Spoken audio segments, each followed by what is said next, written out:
Hello everyone, welcome to my channel. In this video I'll show you how to replace front brake rotors and brake pads on my Mercedes CLK500. This car has original Mercedes brake rotors and Mercedes brake pads. They have great braking power but generate too much brake dust. As soon as I wash my car, it takes just a short ride, and as you can see, it's all covered with brake dust. This is the power stop front brake kit that I got for my Mercedes. The kit number is K6585-26. This kit comes with two zinc coated, perforated and slotted left and right rotors. They are directional. The rotors number are, this is the model number for the rotor. It comes with Z26 carbon fiber ceramic pads,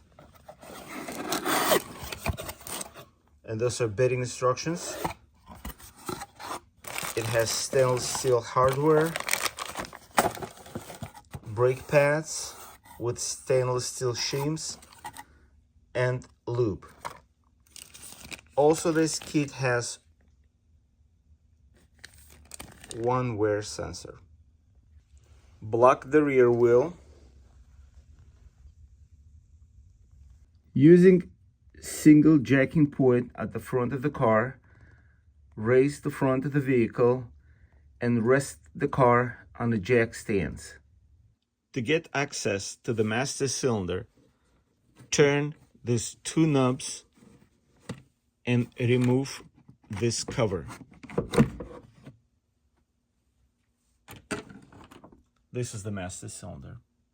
With the front of the vehicle safely resting on the jack stands, have some kind of catching pan under the front brake rotor and spray brake parts with the brake cleaner to clean from brake dust. This Mercedes has 4-piston Brembo caliper at the front.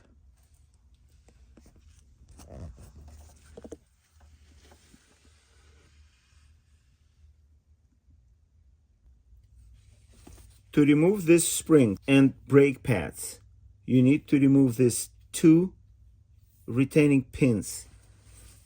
Using a punch and a hammer, remove those pins.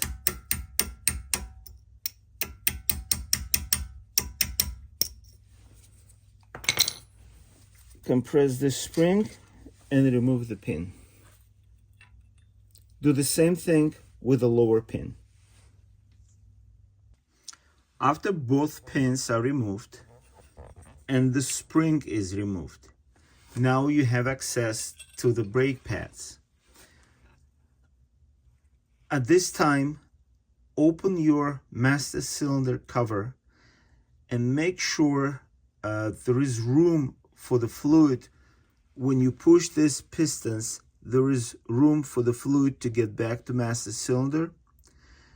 If your master cylinder is full, using turkey baster, remove some fluid, and then using a pry bar, small pry bar or a screwdriver, and this ears on the brake pads, pry,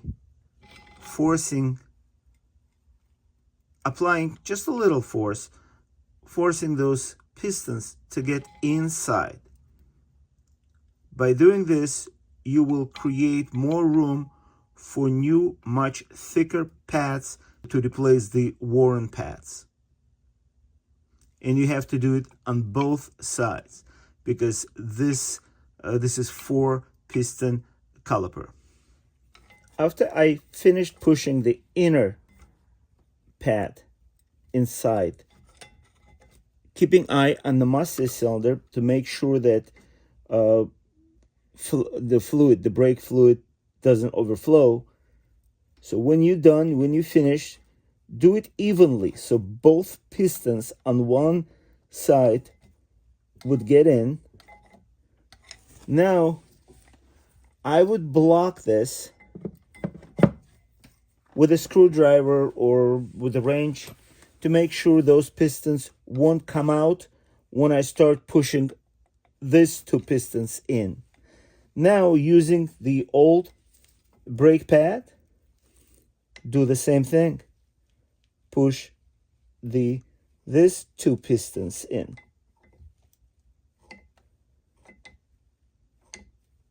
Now, when you see that they are reset in, now it's time to remove the pads and then remove the caliper. Now you can close the master cylinder until you will get to another wheel. And now you can remove the inner pad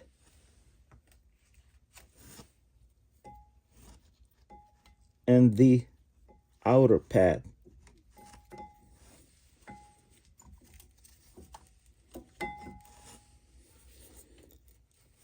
As you can see, those pads, they have some meat, so I could use them, but I just got tired of brake dust that they were generating.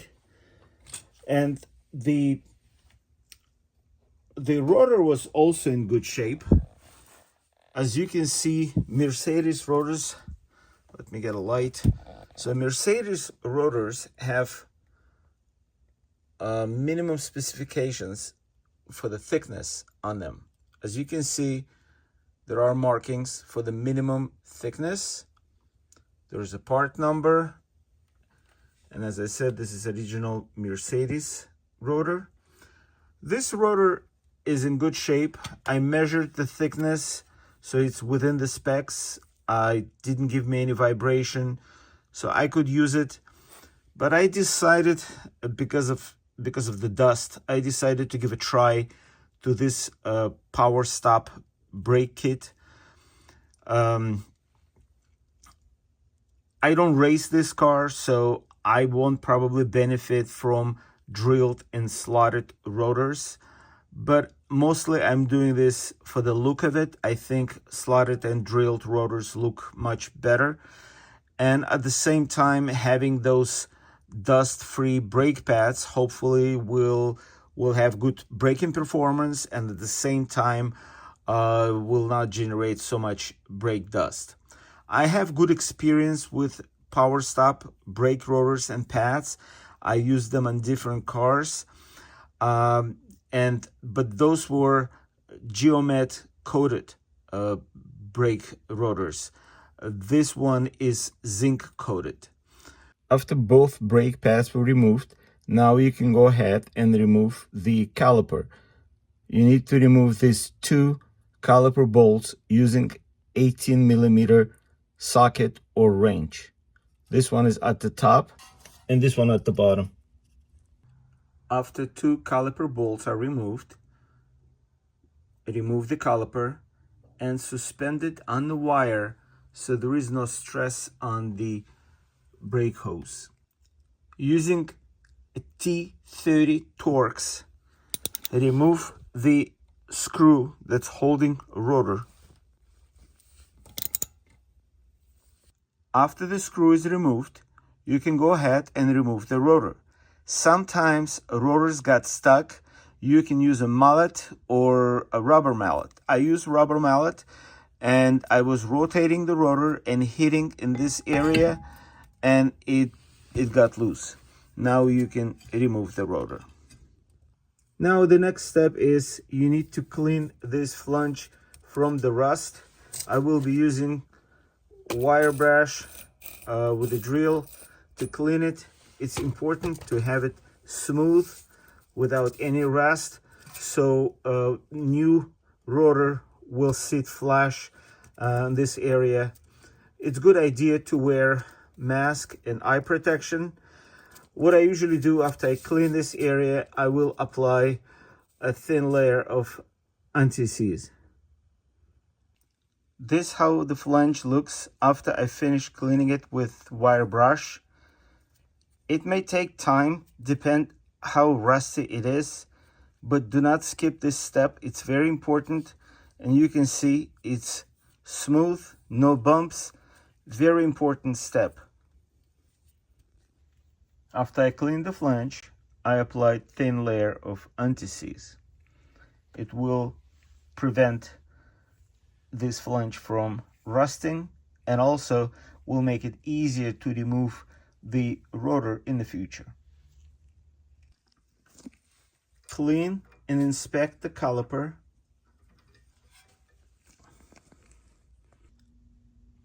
There is a difference between uncoated and coated rotors. Uncoated rotors are being shipped with protective layer of grease on them for rust protection, and you need to remove that grease with a brake cleaner prior to installation. Coated rotors, because they are already coated and they have rust protection, they are being shipped without layer of grease on them. And according to Power Stop manual, you should not use a brake cleaner on them.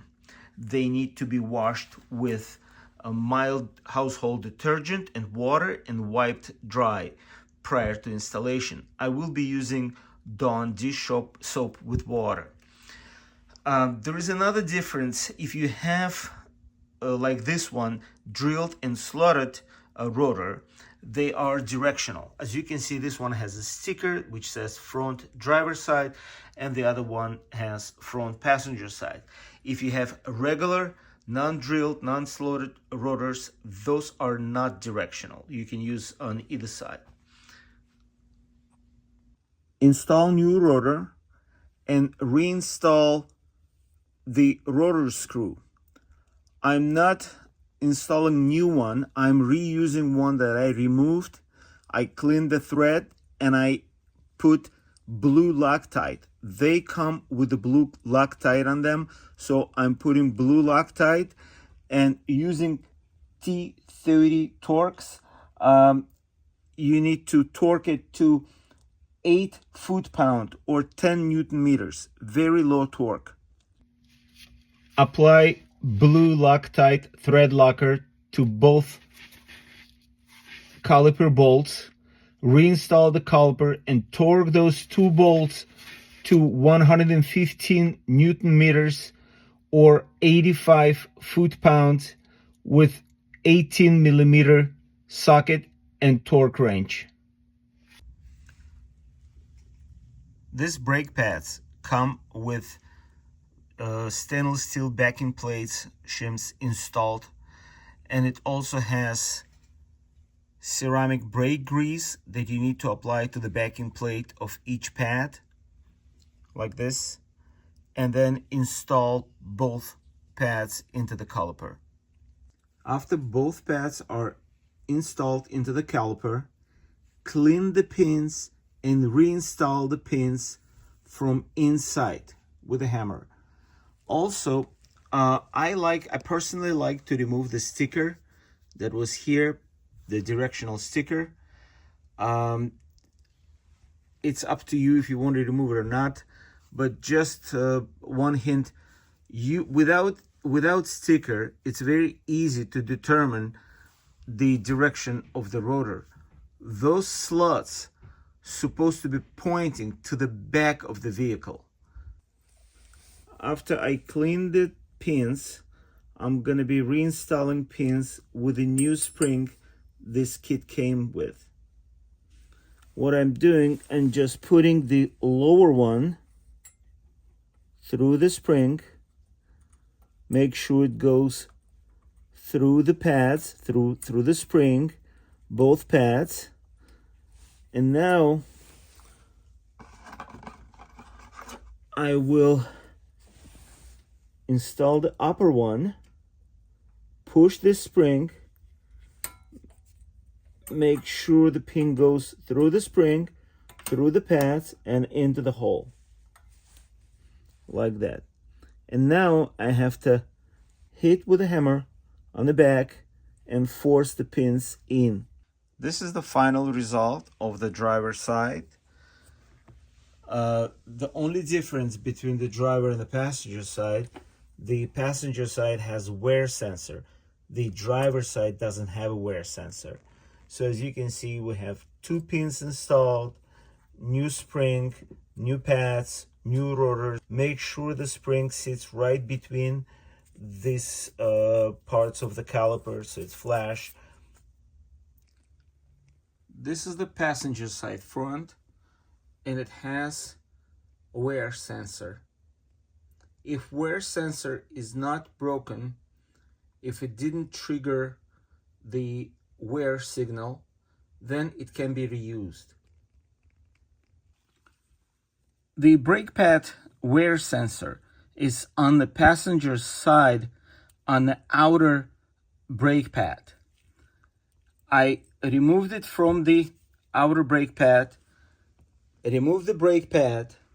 Now I checked the wear sensor, and it's in good condition. It's not broken, so I will be reusing it.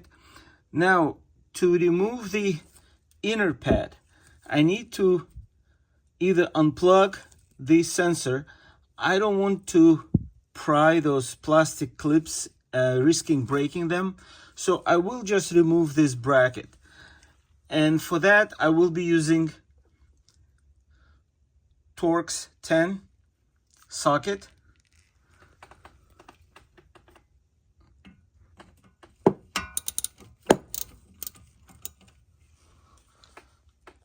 Now with the wear sensor bracket out of my way, I can remove the inner pad. With both brake pads removed, you can go ahead and remove the caliper. You need to remove this too. This is lower,